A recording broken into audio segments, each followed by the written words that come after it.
Hello, my name is Tom Harrod, and I'm the Associate Director for Reference, Instruction, and Access at the Himmelfarb Health Sciences Library.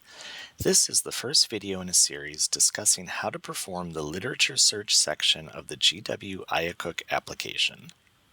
The intention is for each of these videos to only be a few minutes long and cover some basic topics that can help you to efficiently and quickly create a literature search for your IACUC application.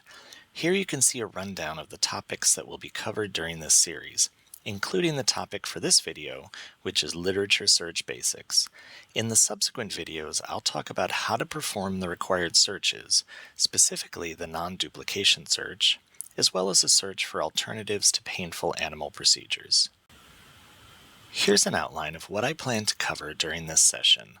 I'll discuss the components of Section 20 of the IACUC application, that is the literature search part of the application. Then I'll get into several literature search basics, including Boolean logic, the use of parentheses, how an asterisk works in a search, and then I'll discuss the use of quotation marks. On this slide is a description of the components of Section 20 of GW's IACUC application. In order to properly fill in Section 20, you will need to perform two searches. The first is a non-duplication search. This is intended to show that the research you are proposing to do has not already been done. The second search is looking for alternatives to any painful animal procedures that you are going to perform as part of your research. You are required to search 2 different databases per search for a total of 4 literature searches.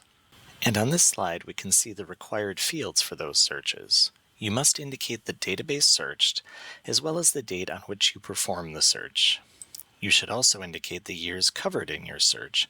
Typically, you would go back as far as possible unless there is some specific reason to limit the search to a shorter time frame. Next, you should include the search strategy that you used. This goes beyond just listing the words, but you should indicate exactly how you formatted the search. So this will include the exact syntax that you entered into the search box of your chosen article databases.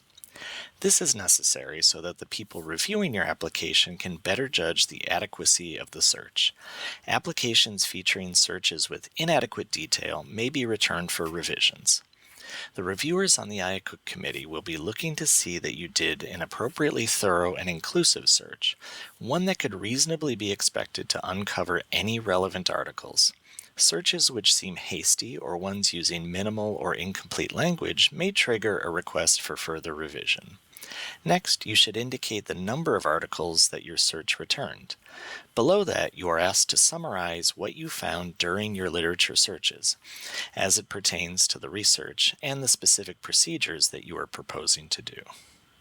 Now I'd like to get into some basic literature search concepts. By mixing and matching these ideas, you can create a thorough but focused search of the literature. The subsequent videos in this series, those focusing on the 2 searches required for Section 20, will build on the material that is covered here. The first of these concepts is the use of Boolean logic. This refers to the use of AND as well as OR. In this image, you can see a representation of the logic of the Boolean operators with Venn diagrams. Peanut butter and jelly will only return those articles that contain both peanut butter and jelly.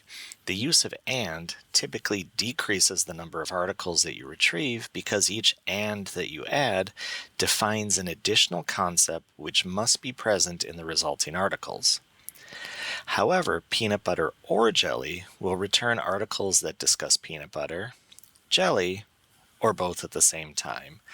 The use of OR typically increases the number of articles that you retrieve because each additional OR creates another combination of terms which will satisfy the search criteria. At the bottom, you can see an example of this. The OR is used to combine synonymous or related terms, for example, mouse or mice, as well as feeding or eating. The AND is used to combine distinct or unrelated concepts, in this case, mouse and eating. The search shown here will retrieve all articles which contain either mouse or mice, along with either feeding or eating. You'll notice the parentheses enclosing the words joined with OR. We will talk about the importance of parentheses more on the next slide, but for now it's important to understand how the Boolean AND OR differ.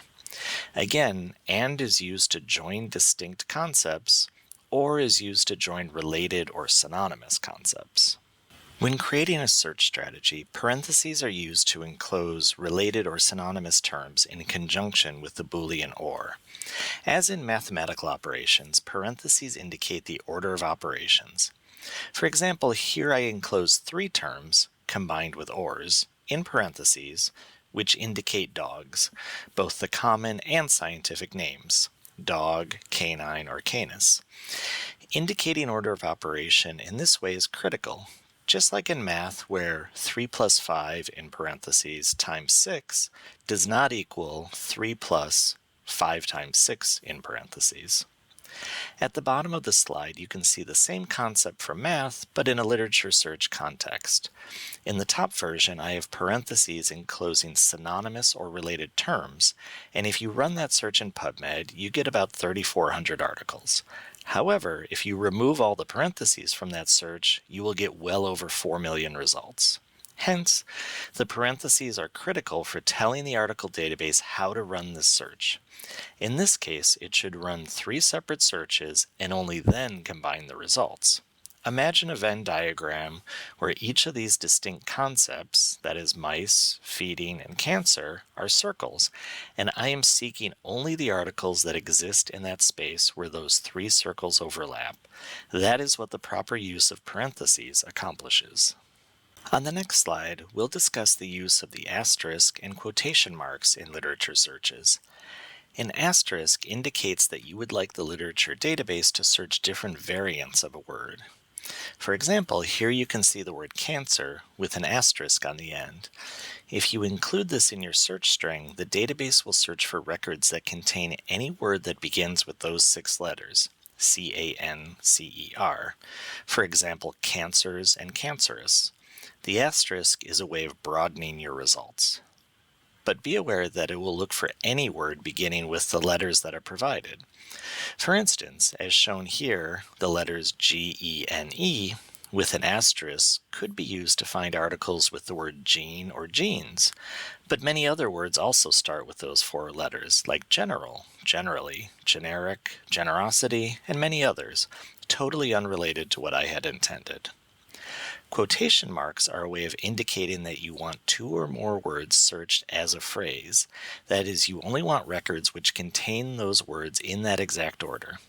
Using the example here, lung cancer in quotation marks, we will only get articles containing that combination of words in that order right next to one another.